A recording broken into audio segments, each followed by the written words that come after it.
को प्रवाह की दिशा में निश्चित दूरी तय करने में जितना समय लगता है उससे 25% ज्यादा समय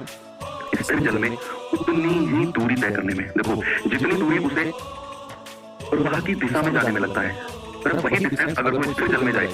वही डिस्टेंस अगर वो स्थिर जल में जाए तो उसे 25% ज्यादा समय लगेगा, उसे 25% ज्यादा समय लगेगा। यानी कि बच्चा अगर मैं आपसे बात करूं क्या यहाँ दूरी समान है, तो धारा की दिशा में v + w और स्थिर जल में v होता है केवल। तो टाइम के बारे में उसने क्या बोला,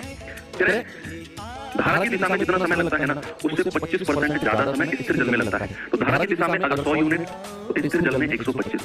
25 चौके 100, 25 पंजे 125। अगर मैं यहाँ से स्पीड का रेशियो पूछूंगा तो ये पलट जाएगा क्योंकि समय बराबर है, आप भी जानते हैं। आपको पता है b की वैल्यू कितनी है रेशियो में 4 यूनिट, तो अगर b की वैल्यू 4 यूनिट है तो w की वैल्यू कितनी हो जाएगी, तो इन दोनों की मिलाकर 5 है तो w की वैल्यू कितनी बची 1,